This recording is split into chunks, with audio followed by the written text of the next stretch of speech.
he is very much like a fearful, abandoned puppy who has been taken out of the rain and is scared of the person who took them, but it is dry in here, and that person may not kill them and may love them instead.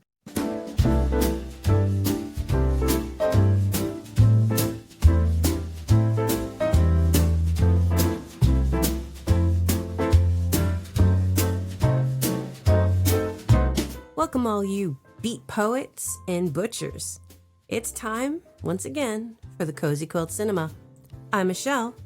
And I'm Beth, finger snapping because I'm well over the 2-drink minimum. Every week, Michelle and I curl up on the couch, watch a movie, and we carry it into the studio and study it like Clarice Starling on a case. It's not a critical review, though we absolutely will be critical. Is the heart just bad at background checks, or does it see something beyond the surface? Pull your Grand's tartan throw from the antique rocker you paid too much for and get into the blanket fort. We knew the risk and showed up anyway. I'm not even supposed to be here today. That's right, I threw everything at it. Oh my goodness, you did, didn't you?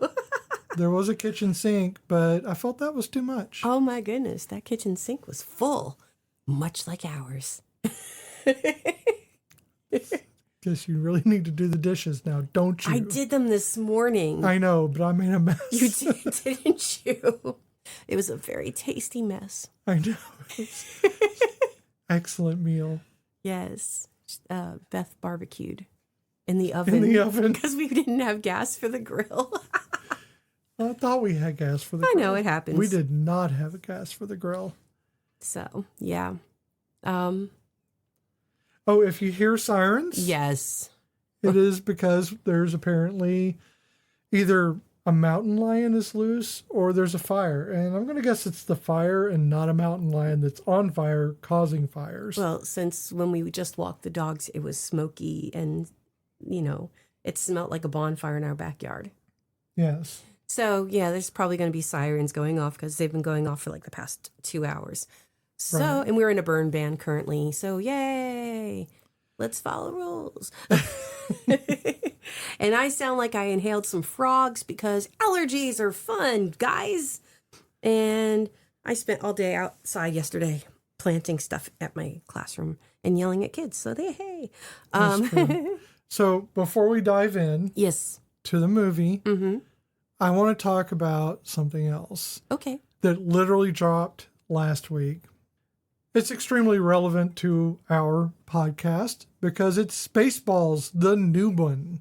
Woohoo. That is the official title of the long-awaited Spaceballs sequel. I'm so excited. The teaser just came out at CinemaCon on April 15th. Mel Brooks, who is 99 years old and apparently is a god now. I think he's just immortal now. I think he is. Appeared in a pre-taped video and revealed the title, his own self. Mm-hmm. And he explained that it was not going to be called Spaceballs 2, The Search for More Money, which had always been the joke title. Yes. And honestly, I thought that was a pretty good title. They should have kept it.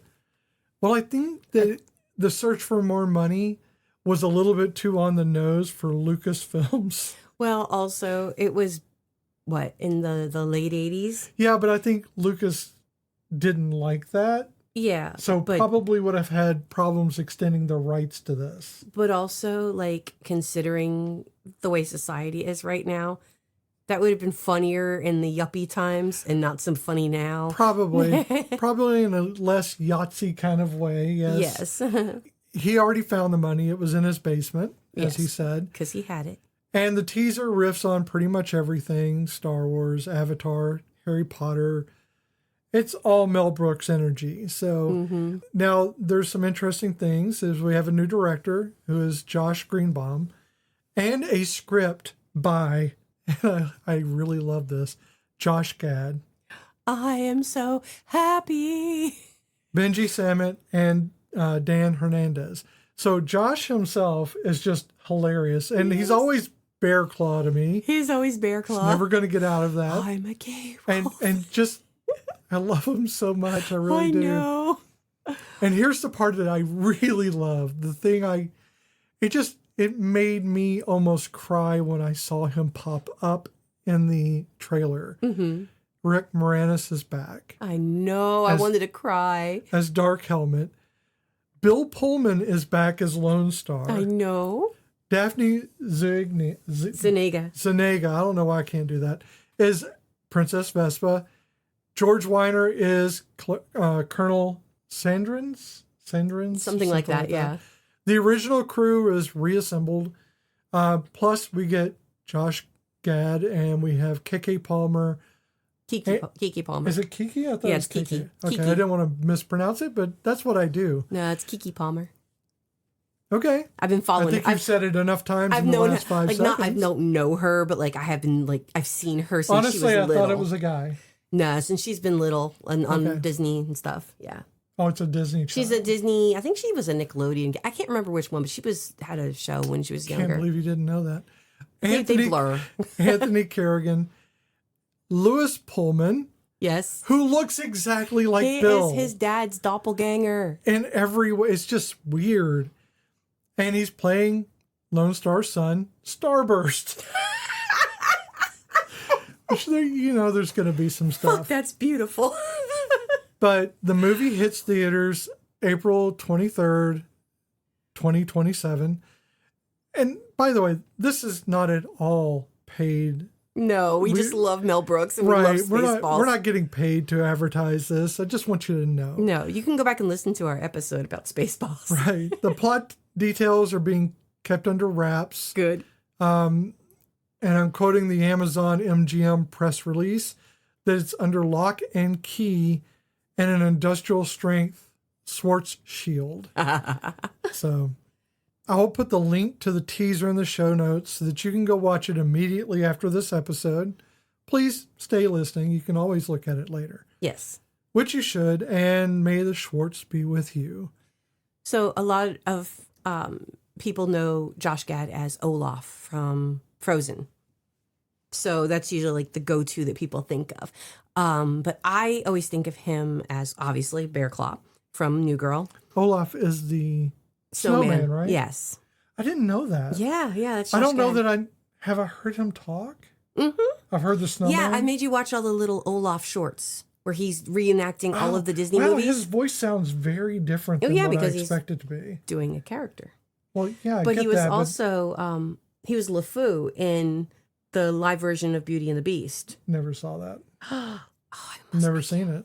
It's got I read the book when I was wait a minute.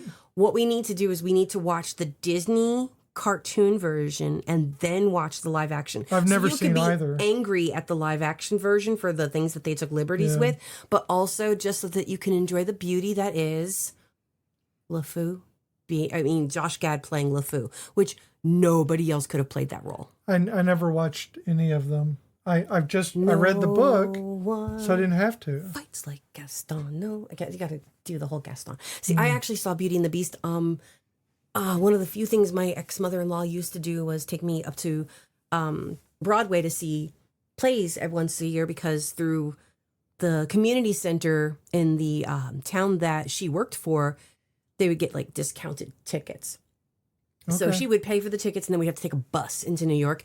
And I got to see Beauty and the Beast live on stage. And do you remember the show Trading Spaces where the families would switch a room and like they would go and decorate the opposite ones? Yes. So you remember the hostess with the short hair? Yes. She was in it. Her and her husband were Lumiere and Fifi, the feather duster. So yeah, when I saw Mr. Cunningham. What's happening? I'm remembering things. Mr. Cunningham from Happy Days. Yeah. He was Belle's dad in the play. What's his name? Bob. Not Hoskins. That's somebody else. But I can't think of his name. But he was in Beauty and the Beast when I saw it too. I saw a lot of people on Broadway. Mm-hmm. So we looked it up. It's Tom Bosley. Yes. I don't know how I didn't remember that, but he's always Mr. Cunningham. It's been a very long time. I know. So, is it time for the IMDb? There's the sirens. Sirens. It's going to happen a lot. We don't know what's going on. We don't. It's probably Armageddon, but Armageddon out of here. But I knew I had to make. I cannot not make that joke. You went way out of your way for it. I did, didn't I? Yeah. So it is time for the IMDb, aka IMDb. So this week we have ventured into the way back world of 1993. So I Married an Axe Murderer. That was directed by Thomas Schlamme. And there's a siren. Okay, so the IMDb says, Charlie Mackenzie is a dedicated San Francisco coffee house beat poet whose poems concern his numerous failed relationships, which have all ended because of some weird, inexcusable paranoia. His mother, May, and best friend Tony can only criticize him for his wrongdoings, but he believes he very well may have found the perfect woman in Harriet, a meat butcher with a heart of gold. But Charlie begins suspecting something about Harriet that may not be so perfect, and that is by Monkey King M.A. Thank you, Monkey King.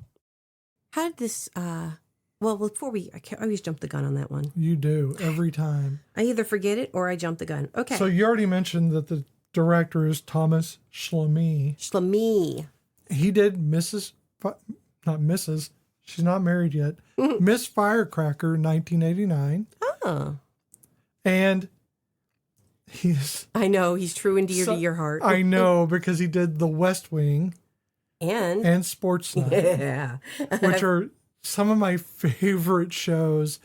I am a very big Aaron Sorkin fan. Should I be? Maybe not. I don't know. But I love them.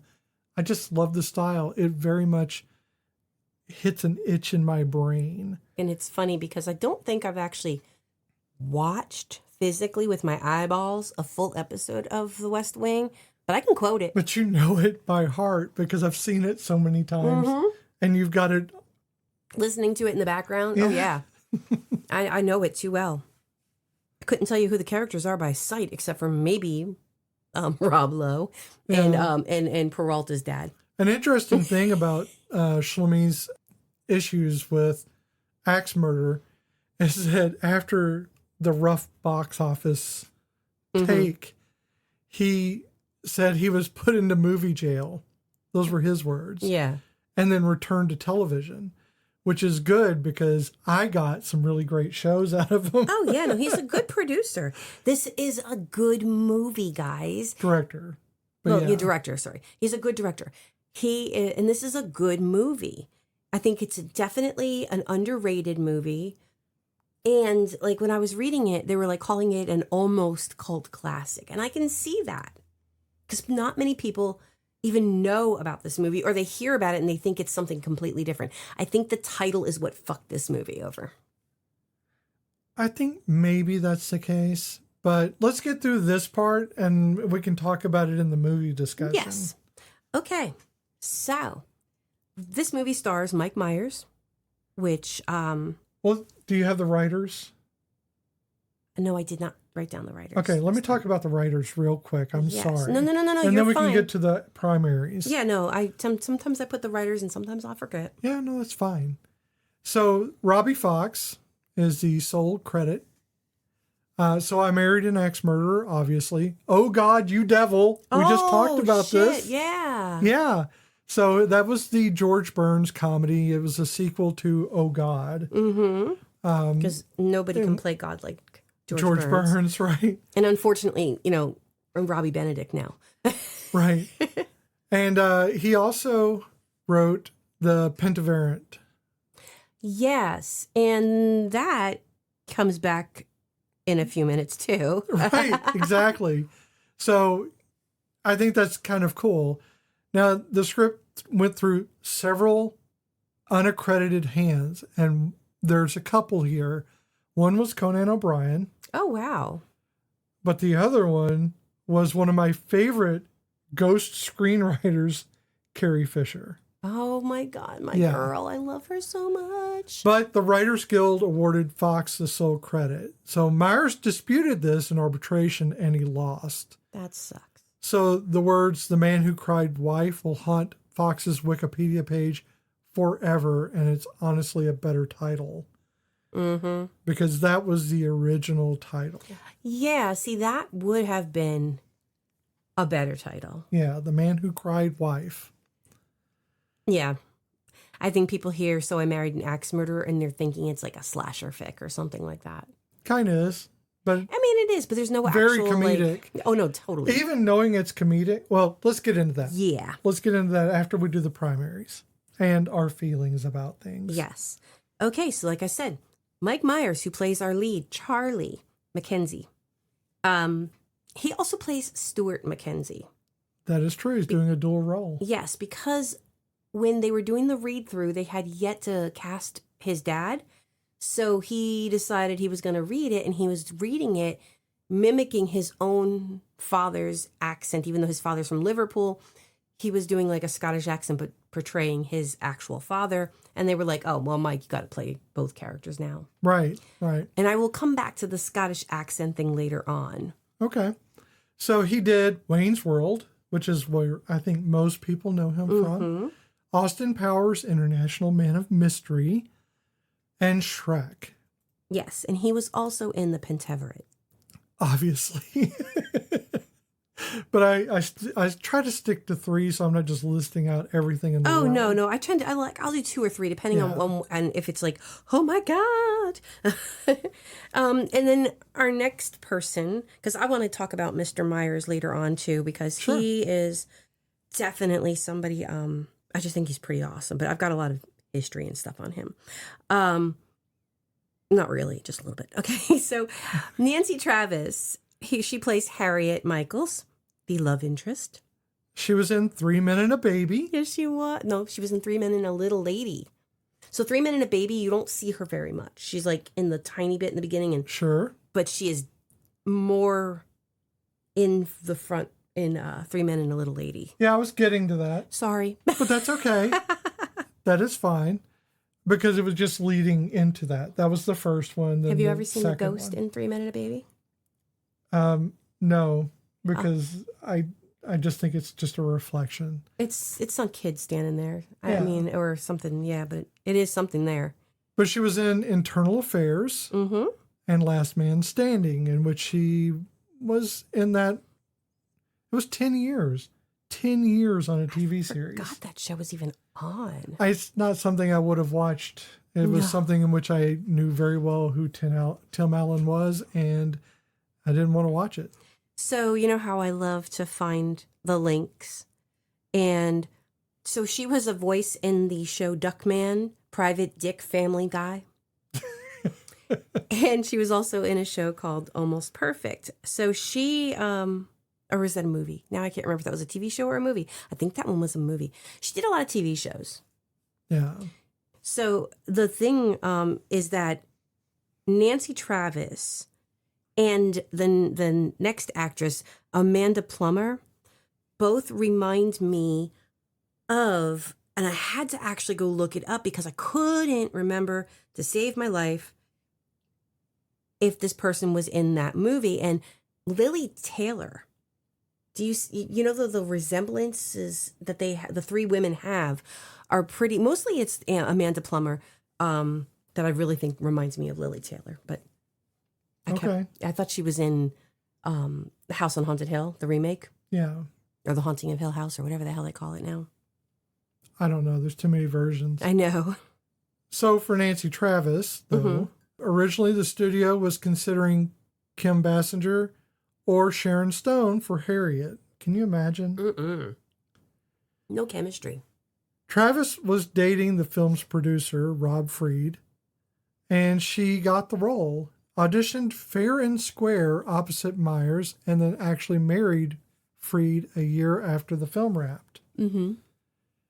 And she genuinely cut off the tip of her finger, and that was one of your things. That was one of my clues. Yep, Yeah. she did. And I forgot to look at it when she was. I know, I did too. I forgot. I was forgot. going to look for it. Yeah, it's in the scene when he's helping her. Right. And he's a joke, and he distracted her, and she literally cut off the very tip of her middle finger. Which is why you don't give them real knives. And that's why later on, when you see her rifling through the jewelry, the talcum powder, and getting the rings out of it, you see a Band-Aid on her finger, or a bandage on her finger. That's from that wound. Okay, so we have Amanda Plummer. She plays Harriet's sister, Rose. She was in The Fisher King. Yes, she was. Excellent movie. I forgot about that. Yeah, it's, Robin Williams and Jeff Bridges. Mm-hmm. Gotta love that. Pulp Fiction. Yes. She's well known for that. And Needful Things. Yes, I was going to say she was Nellie Cobb in Needful Things. Yeah. But she was also a voice in Duckman. You just like bringing up Duckman. No, I just like bringing things back around. Like I love when there's links, like actors work together in other things. And I know they do, but I love linking them up. Okay, we have Anthony LaPaglia. I'm glad you had to say that. He plays Tony Giardino. I'm glad you had to say that too. He's the best friend and the police detective. He was in Betsy's Wedding. Mm-hmm. Lantana. I'm going to assume that's how you say it. Maybe. It's an Australian thriller. It's weird. That is weird because he's got that New York accent that he cannot shake for shit. And Without a Trace, which was a TV show that ran for several years. I think 7 years? Something like that. 7 or 8. He was in also a movie that we did not too long ago, Empire Records. True enough. He was the dashing store owner. He also played Al Capone. He's uncredited, but he played Al Capone in Road to Perdition. Oh, yeah. I completely forgot about that. Mm-hmm. He sneaks up on you. So a lot of these, the next few, I'll skip on my list before I do that. So next we have Brenda Fricker, who played May Mackenzie, who is Charlie's mom and Stuart's wife. That's true. She was in My Left Foot, The Field, and Home Alone 2, Lost in New York. I know. She's the pigeon lady. It's so... I'm like, how? How did someone pick that out? I mean, and that's the thing is she is so like, you know her face. This movie is chock full of actors that you know their faces, but you don't always know their names. Well, her character in this movie is so deeply weird, but endearing. Oh, no, definitely. I love her. We'll talk about it. I keep saying she's that, a good but you mom. keep coming back to it, you know? We also have, as another regular, like a more steady character, we have Matt Doherty, who played Heed. Yeah, I don't have him on here. Well, but... he didn't do much. So he did a lot, don't get me wrong. He did a lot of movies and a lot of TV shows. But really, after he did the third Mighty Ducks movies in the early 2000s, he kind of called it quits. Is that the Emilio Estevez? The first one was, at least. But what I thought was funny is he was in an episode of Argo. He was in Argo. So... that joke's never not going to be funny. Never not going to be funny. I mean, to us. Yeah. To everyone else, it means nothing. No. So we have Phil Hartman, who played Ranger John Vicky Johnson. Now, these are all like one hits, like they're very small scenes, but these are bigger name actors. Right. He was the Alcatraz tour guide.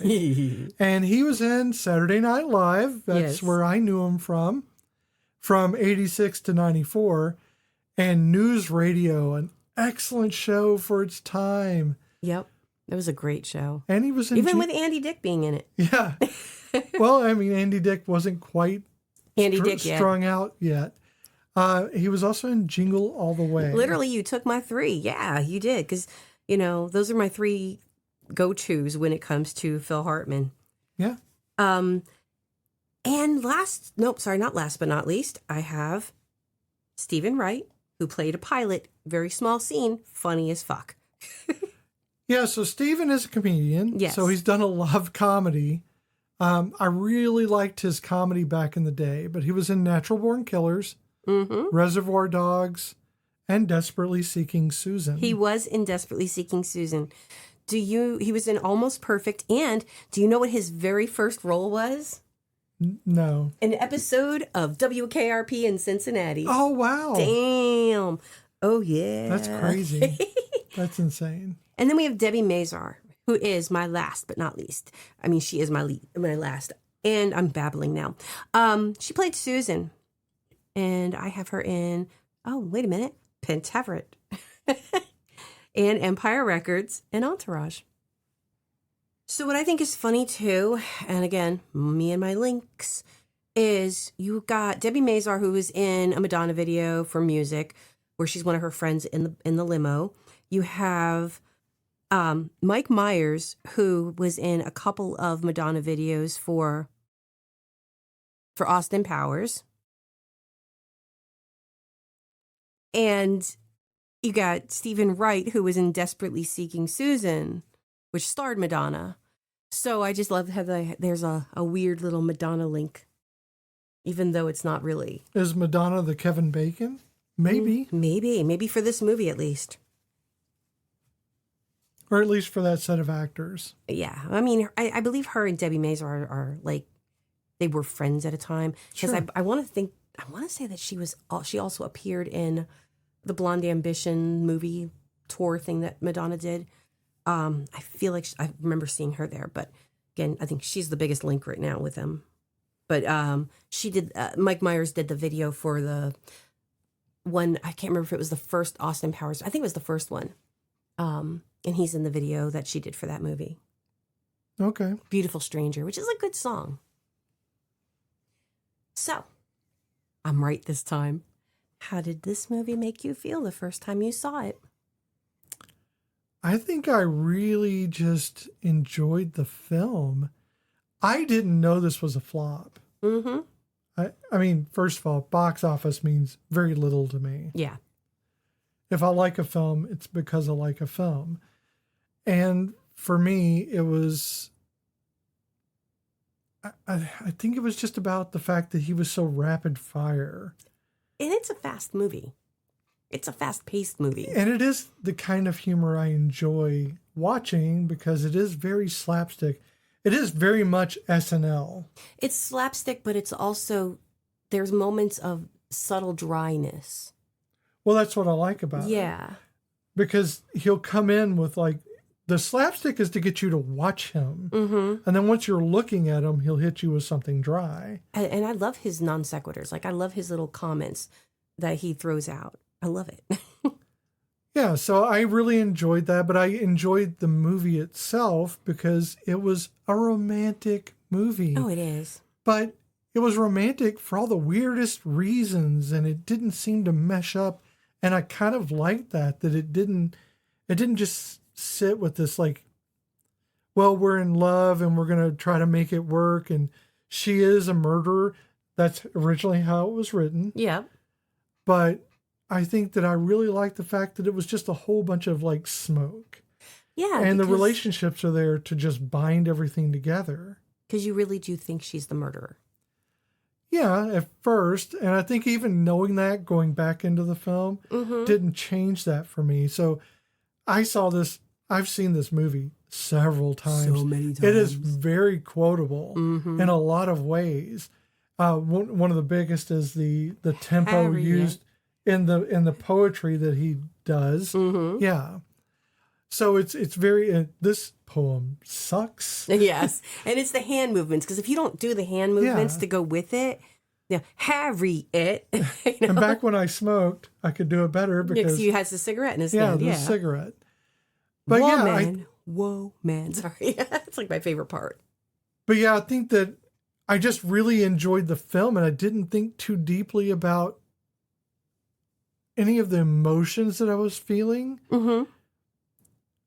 But I do think it was for me about the romance. Oh, definitely. I liked the romance in it because it was casual but heavy.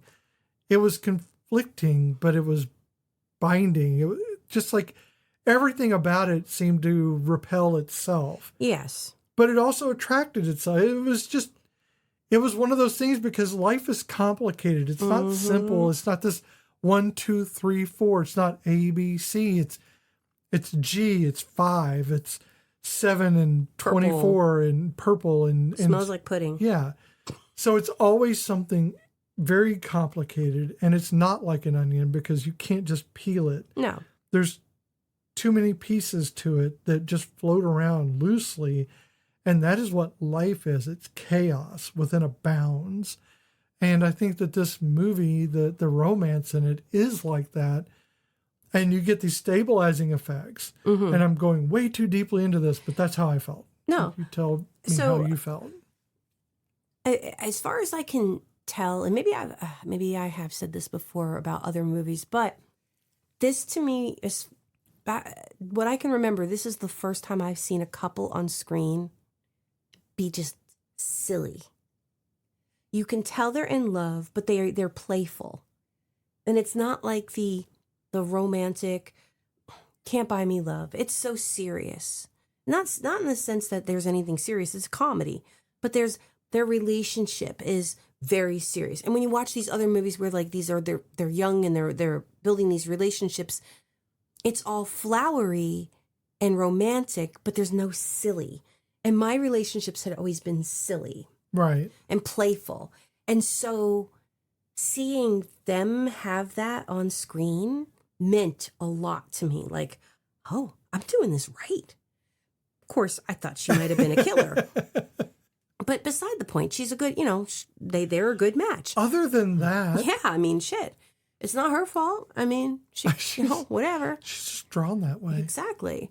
So, and I've already had a big, massive Mike Myers crush because I was a huge SNL girly back in the day with Mike and Dana Carvey, and, Wayne's World. Even though I hated Wayne's World,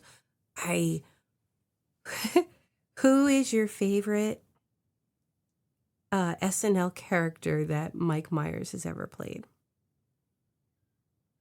Actually, I don't know that he has a name. Uh-huh. It's the German... Dieter. Yeah. Oh, Dieter. Okay. Dieter. I couldn't remember, but Sprockets. Yeah, it's the nihilist. Yes. Yeah. I love... And he pulls up the shirt. I don't know why I love it so much. It's just because it did not get a laugh. Oh, yeah. I think because it was one of his... Yes. No. It was so dry but that's my kind of comedy. Oh, no, totally. Mine was always Linda Rickman from Coffee Talk. Oh, yeah, Coffee Talk is good. Because I can do her voice really well. The Roman Empire was near, was neither Roman nor an empire. Talk amongst yourselves. So it was always, and especially with my voice being like this today, I can hit those low notes really well. So Linda Rickman was always like one of my favorites that he did. Right. And I love that he did that with Madonna. And oh shit, I can't remember who else he was with, but they did it. They were doing it. And then he came on set behind, I think it was Madonna and Lady Gaga doing it. And he came behind them and they didn't know he was going to do that. And he starts talking to them because he's dressed as Linda Rickman. It was beautiful. So, yes. I mean, it was kind of in the vein of like Dana Carvey's church lady. Yes, the church so, lady. I mean, they really had like these two different acts at the same area, And then you had Phil Hartman at the same time too. And so and he was coming out of it as they were going into it. So it was kind of like there was like an overlap because, they're always in and out with SNL, actors and stuff.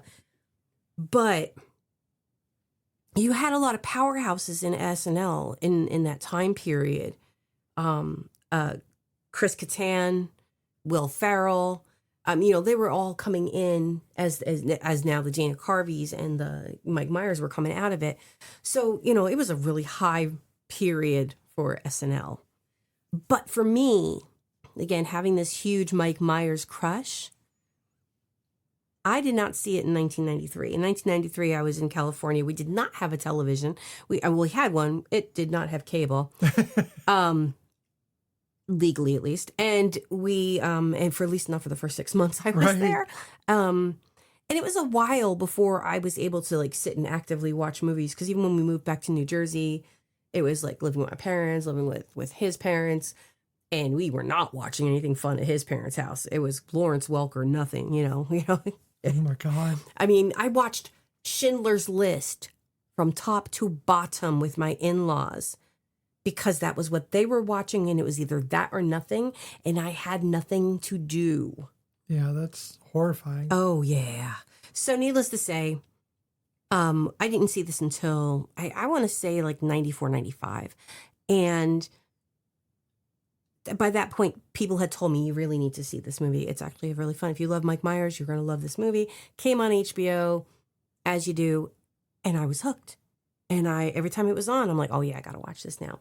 Because it is a fun movie. And even if you don't pay attention to it 100%, it's still, you're hearing it and you're getting all the jokes still. Yeah, so a lot of this movie is about commitment. Mm-hmm. And it comes up over and over again. The commitment phobia that Charlie has is played for laughs, obviously. And it is funny, but underneath it is something I think like most people can recognize. It's the way that, you protect yourself with that anxiety. It's always easier to push people away than it is to accept them. Yes. And I think that this film's warmth comes from him not being mocked for it. He's not mocked for having this commitment phobia. No. His friend understands it. He's trying to make him understand that he doesn't have to be this way. Oh, yeah. But it's not mocking him for it. It's not, nothing about the movie is downing him for being that way. And there are a few key instances. For one is when Harriet is at the door and he's begging for her to, he wants her back after he broke up with her. Yeah, out of fear. Right. And she says with tears in her eyes that she does love him. And you're thinking for a moment, she's going to take him back. And she says, but you screwed it, you screwed up. Yeah. You messed this up. This is on you. And she closes the door. These are those real moments. This is not like the storybook movie scene where he wins her back and everything's okay. She has to have time with this. Yeah. Now, does he win her back? Yes, almost immediately. And he does it with a poem. But it's letting you know that these beats are here because there's some real moments that you have to take stock of your position. Yes. You fucked up. Now what do you do about it? You can't just say, I want you back. Everything's okay because I want you back because it's convenient for me. I mean, nobody wants to be the consolation prize to your feelings. No. So if you have a commitment phobia and you push someone away and you decide later, well, I want you back, then she had every right. And I think she was very much a strong person for doing it. You can love someone and still tell them no. Oh, yeah. The thing is, in that situation, and that's the kicker, is that he didn't even push her away because of his phobia. He did it because he thought she murdered somebody or somebody. Sure, but for her, it was his phobia because that's what he said. But his commitment phobia did play a part in all that. Oh, yeah. There's no way he would have been that paranoid about any of it. He has trust issues big time. Right. Without his issues. His issues pushed most of this. Yes. And I would say that it would have been necessary for any of this movie to happen. Oh, yeah, no, definitely. I mean, and what I love is that there's overlapping layers of relationship. Now, time passes because of the fact that, he's planning his parents' anniversary party. And it goes from, the meeting, the meet cute literally in the butcher shop because it's meat. And how like he goes from, like that to, I know that this is the girl who I'm going to marry. Right. So you've got that new relationship. You've got the established older relationship. You've got their relationship broken up and then coming back. And then you have them, having their happily ever after, even though shit's about to go down. But that, you've got these layers of relationship, but their parents are the sweetest. Even though Stuart is an asshole, they're just the cutest. Well, that's the thing, is he has this inability to commit. Mm-hmm. And I don't know if it's in spite of his parents' relationship or because of his parents' relationship. Yeah, I'm not because sure. Here's the deal. So in one aspect, it could be in spite of their relationship because they are loving and everything else. And maybe he is pushing someone away because he's still trying to find someone who makes him feel like he thinks his parents feel. Maybe he's still looking. That is a real possibility. Oh, definitely. He's trying to find the person that is his missing piece. And they are each other's, they complement each other. As rough and uncouth as Stuart is, when he's sitting on the couch with Tony and talking about William's head, and he's like, don't worry, he'll cry about this later on his giant pillow. But, she's like, oh, God, he's such an ass. But you know what? I love that asshole. He's my asshole. And I will just deal with him later, kind of a thing. But the other side of that is maybe he cannot commit because he doesn't want that. Because he doesn't want that relationship. Oh, yeah. The curmudgeon and yeah. Right, because he has his own life and he doesn't want to end up like his parents. Not that he doesn't like them, but no one wants to be just like someone else. You want to be different. He is about as different from his dad as he can be because he is a poet. Now, let's get into the fact that... What does he do for a living? Yeah, what does he do for a living? Because if you're saying that he's a beat poet in a coffee shop, he's doing that every night and they're paying him to do it? Because it looked like an open mic night. It did look like an open mic night. In fact, I thought that's what it was. I had to look this up. I've seen this movie a couple of thousand times. I never paid attention to that part. And it just looked like, I was like, why is there, the jazz musicians... Why are they paid to be up there to and play? How do they know the music? Right, to pay for, to play everybody's things. But what entertainment is he bringing to the coffee shop? Are people coming there to see him? Because he comes off the stage and no one talks to him. Yeah, so if he's that popular to get paid for it, why does he not have a fan or two? It doesn't seem to make sense. It's an inconsistency with the plot. Well, It just seems like, him having a job would be a problem because he needs to be able to walk around the city, drive around the city, and run into people, do little meet cutes and stuff like that. Well, here's the kicker, though, is when him and Tony are sitting on the couch in the club or in the cafe before he goes up and does his little skit, he says, he's going through all the girls that he's broken up with. And he's like, so what was wrong with this one? And he's like, she was sketchy about her job. Well, she was unemployed. Yeah. Well, yeah, that's sketchy, and it's like, okay, but you're bitching about this girl not having a job. Are you living off of Tony's income? Tony's a cop.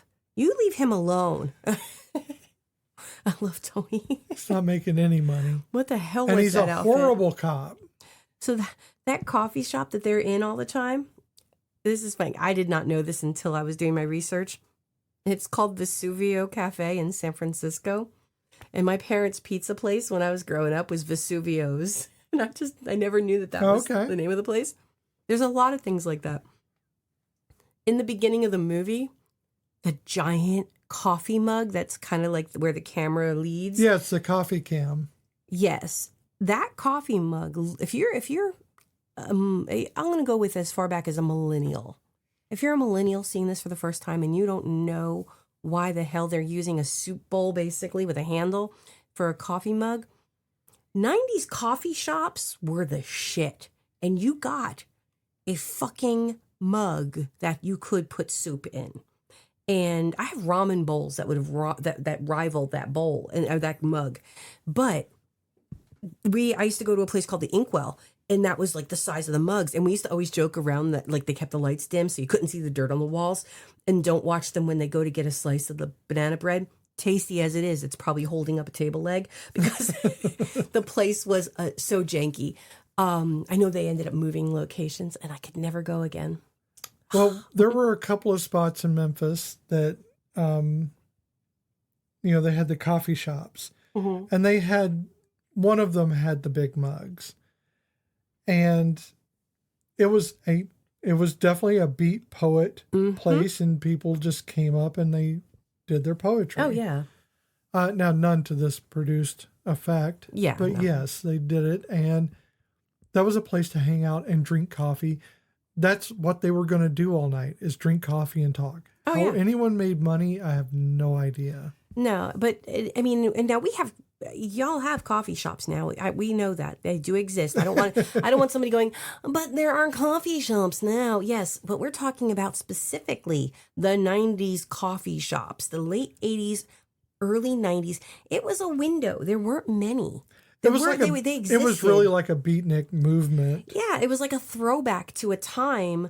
Because when we were like, oh, you're going to a coffee shop? Well, heck, we're going to a coffee shop. It was like they didn't really exist. Because I grew up in the land of diners. You went to a diner. You didn't go to a coffee shop. We drove an hour away to go to the Inkwell. It was like a thing. It's very much like, you can equate it to this. You've all seen the 1950s airlines. Mm-hmm. You've seen them, shows or commercials that they play showing you what it used to be like. Mm-hmm. Everyone was dressed up. Everyone, wore a suit or a nice dress to be on the plane. And yes, you could smoke on the plane. Yes, you could. And you got a full meal, Mm-hmm. and it was very catered. It was very bespoke. Yes. Now, look at airlines now. Nothing wrong with being casual. I'm not making that comment. No. But what I am saying is that is the difference between 1990s coffee shops and coffee shops now. Oh, yeah. Because you got to know the people. Like, it was a place you went to, and you knew, like, when we made those jokes about the banana bread, the waitresses heard us. We joke, and they were joking with us. And everything was always massive. So, like, you got a giant cookie and a giant piece of bread. So it was like a thing. And now I'm pretty sure even if I showed up at the Dunkin' or or even like when our daughter was working at the little coffee shop here, they only knew us because she was working there. But I'm pretty sure if we showed up every other day, whatever, I don't think they would pay that much attention. It's just very consumer oriented, where it's just, we need you to file in and file out. There wasn't merchandise. Like, there's merchandise in the coffee shops that we see now, and there wasn't then. But this isn't a then and now thing. No. I just wanted to. It was really the mug I wanted to mention. That and the Bay City Rollers, and how it's related to me. My middle sister, when she was first learning how to talk and everything, she couldn't even barely spell her name, but she could say SATURDAY. Night. So that was like our big thing, was to sing the Bay City Rollers with her. But yeah. So Charlie doesn't just fall in love with Harriet. Mm-hmm. He keeps choosing her, even as his anxiety ramps up. Yes. Because he's starting to suspect that she may be a murderer. And he's willing to deal with that at some point. He keeps choosing to be in the bed with her. He keeps, even though he's afraid, he is very much like a fearful, abandoned puppy. He really is. Who has been taken out of the rain and is scared of the person who took them, but it is dry in here, and that person may not kill them and may love them instead. Yeah, exactly. So it's very much like that in a lot of ways. When he thinks, that she's going to kill him, when she's whispering in his ear, Mm-hmm. that is a very visceral reaction. And all she's doing is talking to him about how great their relationship is. Right. And she's like... I mean, she just do it in the weirdest way possible. Is, but then she's like, I mean, as far as you know, I could kill you in your sleep and you really wouldn't know. I mean, it's true, but you don't have to tell them that. Yeah, we all know that. I mean, damn. That's trust. But, it keeps going. the whole thing is they're going to get married Mm-hmm. because the title tells you Yes. that he married an axe murderer. But it's only half right. Yeah. So he marries her. He actually asks her to marry him And she says, at his parents' at his parents' anniversary dinner or anniversary get together. Like, Anniversary it was like a party. Yeah. Anniversary party. They had the bagpipe player. That's at the wedding. Playing. No, was that at the wedding? I thought that was at the. No, it's at the wedding. Was at the wedding. I sometimes conflate the two. So yeah, they're at the party, which is inside a bar, and they're having their speeches and everything else. Yeah. And Charlie knows he's in love with Harriet. He just knows. And I think this pushes him because he is seeing his parents and how happy they are. Mm-hmm.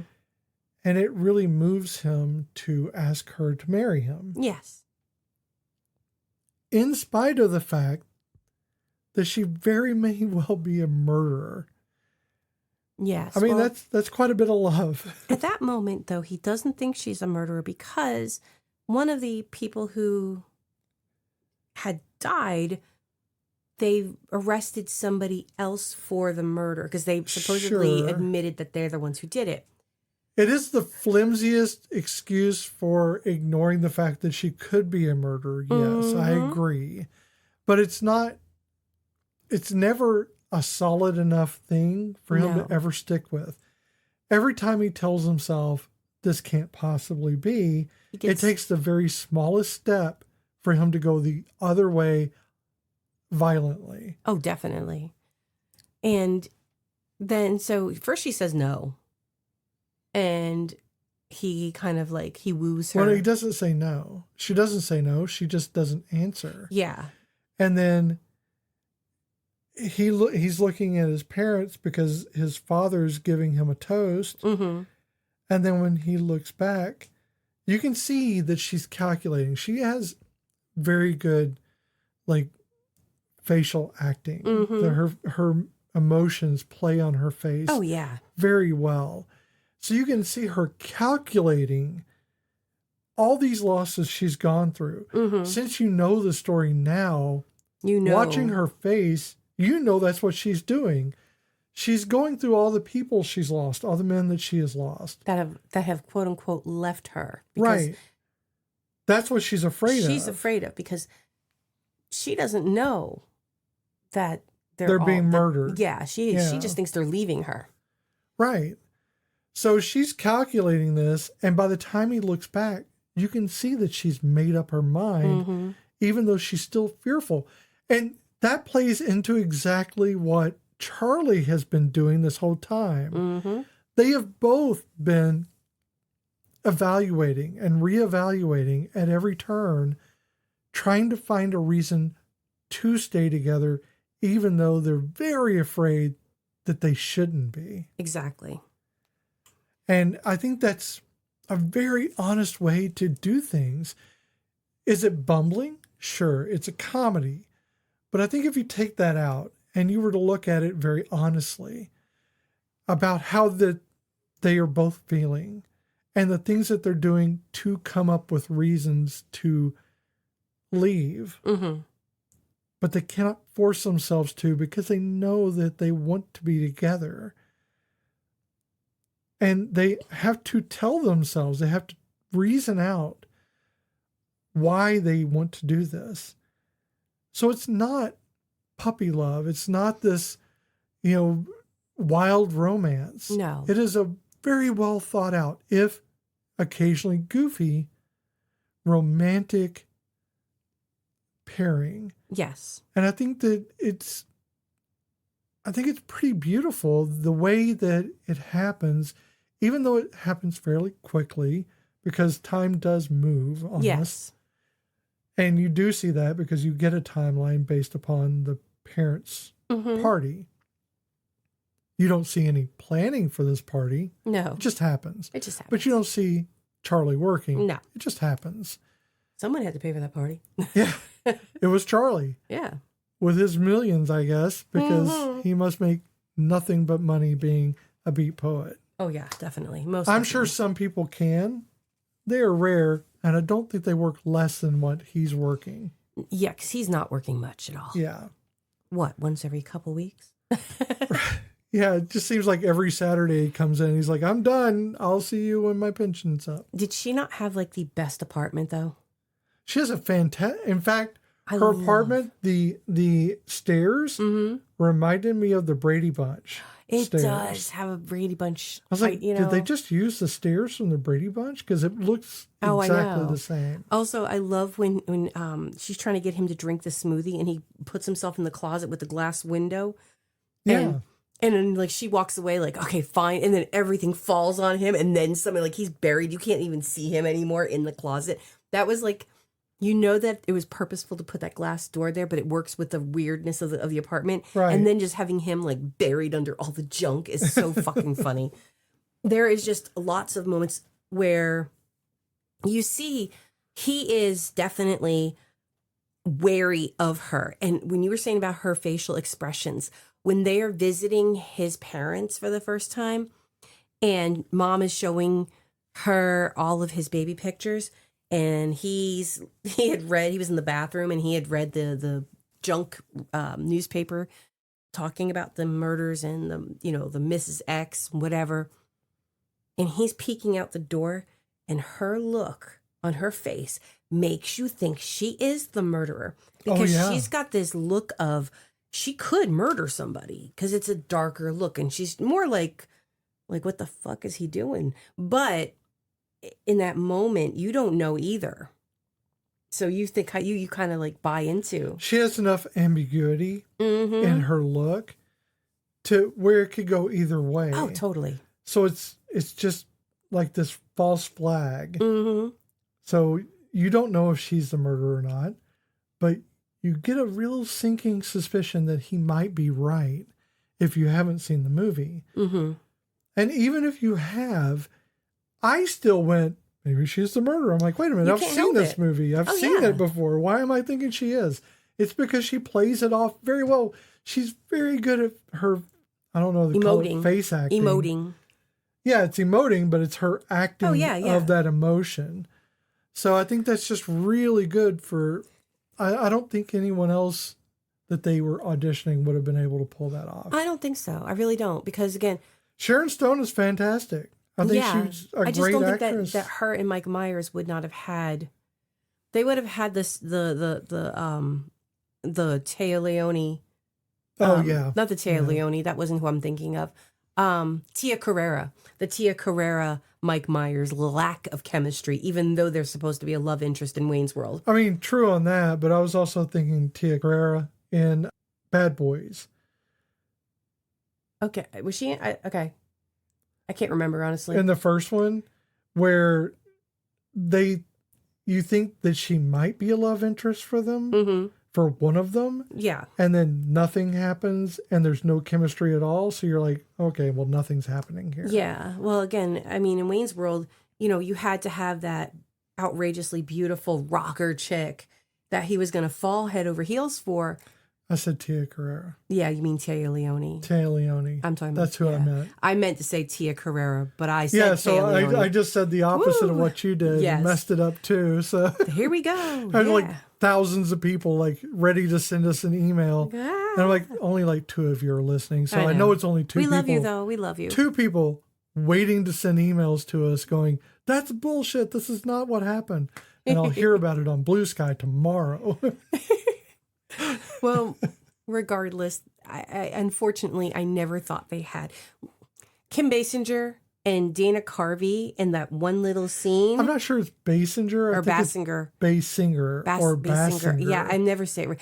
I'm going by the old 80s when we all said Basinger, but I'm probably wrong. Okay, but I know that one of us is wrong. I'm just not sure either of us is right. I'm pretty sure we're all wrong. So you can write us an email for that one, with a phonetical spelling, please. But in the scene in the diner when he sees her, when Garth sees her across the diner, and all of a sudden Jimi Hendrix starts playing, and he's going Foxy. they have more chemistry It's true, though. than Tia Carrera and Mike Myers. That is so true. having Nancy Travis and Mike Myers, that was great. Well, she's got this energy, and I told you before, of this Andy McDowell kind of persona. Yeah. You really get this warmth from her. But she's also got the girl next door, but also unattainable. Like, she's just got that. Sure, but it's a very warm, like you see her and you just go, oh, you just have a warm feeling about her. Oh, yeah, yeah. You know, and it's like she can light up a room, but it's not out of desire. It's out of like appreciation for her being the light. Oh, definitely. It's like, kind of like a plant would be for the sun. You're just like, oh, thank you so much. Yeah. Mel C playing in the background. I turn to you. So it's more like Indigo Girls. God.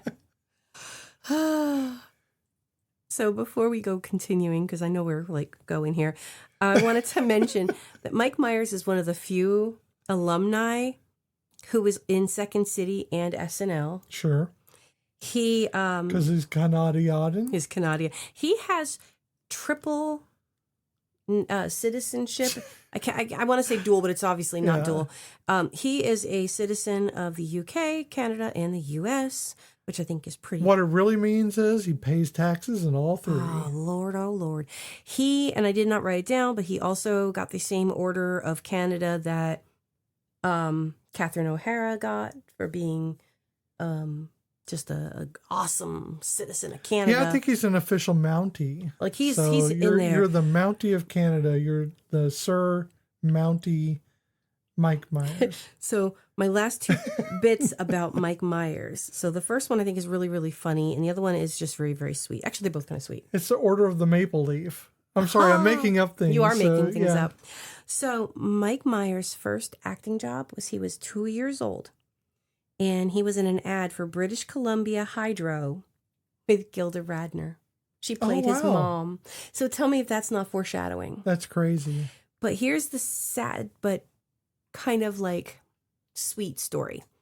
So if you don't know, you probably all know this, but if you don't know, here you go. Shrek was originally a Chris Farley vehicle. And Chris always wanted to do it with the Scottish accent because he was going for his mother's stories. And he wanted to honor her by having Shrek have this voice. And he had that was the accent he was going to use. So again, Chris Farley was originally supposed to be Shrek, but unfortunately he passed away before he got to do it. And Mike Myers, who was a friend of Chris Farley's and had worked with him in SNL for years and years and years, he not only had obviously the British background and can do a Scottish accent. When they hired him to do it, he was like, I have to do them this honor. So that is why, if anyone ever wondered why the ogre has a Scottish accent, it is because Mike Myers loved his best friend, one of his friends. I never wondered. I just assumed that's the way it was always going to be because it fits. It fits Shrek. him. I mean, I love. Any more than if he was a different color would not occur to me that he was supposed to be. I mean, yeah. It's just because he wasn't supposed to be green either. I thought he was, but no, he was supposed to be, I think, like gray or something. Well, here's the thing: I love a Scottish accent. Don't make me. I mean, Outlander, just yes, but there's Highlander, huh? Professor McGonagall, yes. Only if it's Maggie Smith doing it. It's so funny because Highlander, he didn't use a Scottish accent. He was bad at it. Yeah, he was not good at it. But so yeah, I love a Scottish accent, but it can be an intimidating accent. So having this ogre having that Scottish accent, yeah. I mean, I think it's like a perfect mix. And again, it's honoring his friends. So I just always thought that was a pretty neat little side note. So how do you feel about the movie now? For me, not much has changed. Mm-hmm. I still love this movie, and I still think that I feel the same way about their relationships. And I mean all of their relationships, like the mother and the father, it's a lived in feeling. Mm-hmm. So they don't feel like they're acting. They feel like they're well worn. Yes.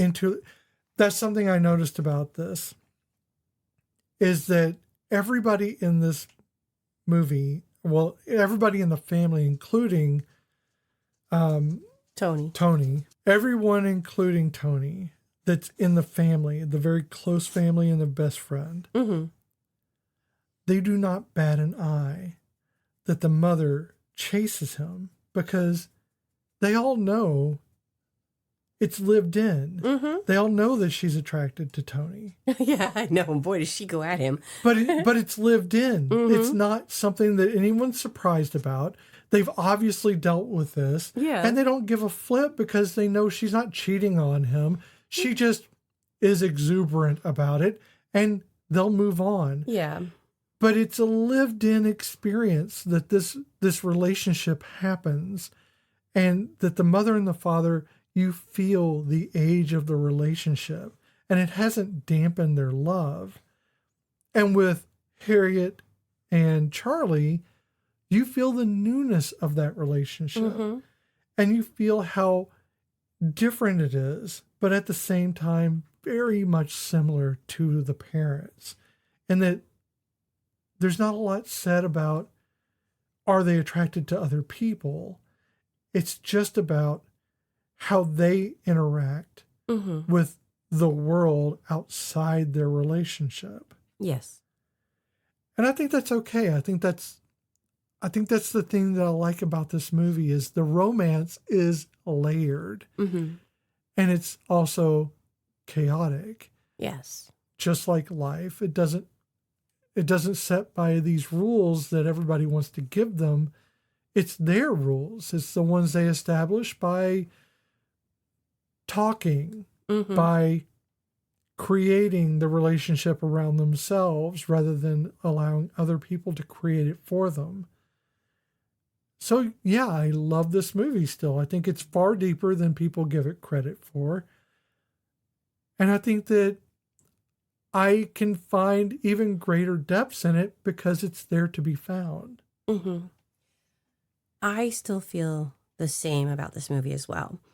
But a little side note on the Tony and May thing is, Tony's a cop. May is in her cups at this point. And now I am not condoning that she basically mauled this man on the dance floor. Right. I hate to throw this out all the time, but different time, different place, different energy. He does look good in a kilt, though. Sure. I mean, he's cute. So, yeah, I mean, yeah, Anthony LaPaglia, yeah. I do like him. You know, he's one of the few men that I like shaven. Yeah. Like, I like him in Empire Records, Mm-hmm. where he's clean shaven. Yeah. And wearing the tunic. He's like a sexy pirate. Yeah, I like that. Yeah. Well, yeah, but there's something to be said about that weird, not toupee, wig-like haircut that he's got going on. It's weird. Yeah, boy, the 90s were weird. They were weird. I mean, again, but see, unlike Empire Records, where that is definitely a snapshot of a generation in the 90s, this is a snapshot of the 90s, but a different aspect of it. Yeah, definitely a different part of it. More of I think more of like yours and my, where like we can relate to Empire Records in the sense that we were watching it from the outside to a certain degree. We were a part of it, but we weren't that young when it was happening. Yeah. So, because we had already gone through like the 80s part of it. So in Empire Records level, we're just, like I said, kind of on the outside. But when you watch, so I married a millionaire. Married a millionaire. I'm getting tired, guys. That's so easy. You just marry a millionaire and you're done. I know. So I married an axe murderer. That is definitely more still a millionaire. Yeah. Those are more our contemporaries. Even though I was still very young when I saw it, again, my maturity level was at a different place than my peers at that time. So for me, again, I did enjoy this movie. It was still funny in places, things I totally had forgotten. And yeah, it's a classic, and I think everybody should watch it. It's dated, but yet not dated. If that makes sense. Well, it's very dated in the fact that no one has a cell phone. No one has a cell phone. I mean, they have cell phones. They just don't have them out. No, it's not the same. But yeah, they don't have cell phones, so yeah, you're right. But I mean, they do have cell phones. yeah, they're just Don't not pull like them out. they're not like mini computers like they are now, and you know they are They're more, not being used as many computers anyway. they're analog while we are plugged in. And now it's time for the stitch count. We're gonna run this film through the Castellini test, the inclusivity and gaze lens, and the Tremors gold standard to see how well it holds together. We'll tally it up, talk through where it shines and where it frays, and decide whether the story actually makes something warm and communal or the seams start to pull apart. So let's count the stitches. Yeah, so let's start with the Castellini test. There have to be at least 2 named women characters with at least 5 lines of dialogue each. No, there is Harriet, and there's Rose, and there's May. Yeah, that's good. Okay. Those characters must have a conversation, not necessarily with the other woman, either not about their partner or with their partner, future or current, and not about their relationship. Well, she did spend the whole day working with Charlie in the butcher shop, and I'm pretty sure they didn't talk about their relationship. They were selling In meat. fact, they didn't do a whole lot of talking at all. They were mostly doing the slapstick portion of the show. She talked with May about Charlie as a baby. Sure. And Rose, well, no, Rose talked about, Rose is a creeper. Oh, yeah. Yeah. She was the obvious murderer Yes, the whole time. The whole time.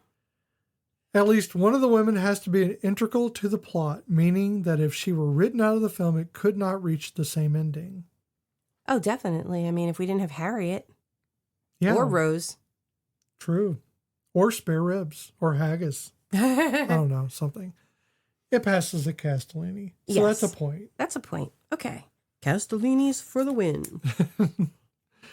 Now let's look at inclusivity and gaze.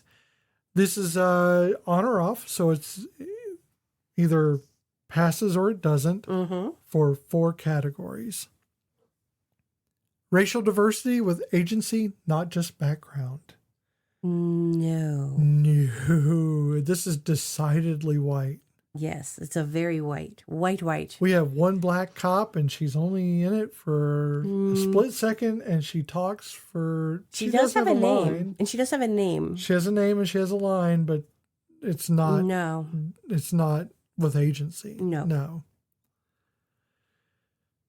LGBTQ presence that isn't a punchline or a tragedy. That's a 0 again because it takes place in San Francisco, but there are no gays. It's kind of a stereotype, yeah. But yeah, there isn't, as far as we know, any gay, trans, lesbian, queer people at all in this film. Unless we want to count someone in the coffee house. But we don't know. Who? Yeah. All right. Age, body type, or disability treated with dignity. I'm going to give it a point because they don't comment on anybody's body. Nope. No? No, can't do that. How did they? What did I miss? His head, it's so big. Oh, yeah, no, he does like make fun of... Sputnik. It's his own child, too, and he does make fun of head. Yeah, I didn't think about that. Because that whole scene is so, like, ingrained as a joke that, yeah, he is making fun of the poor kid's head.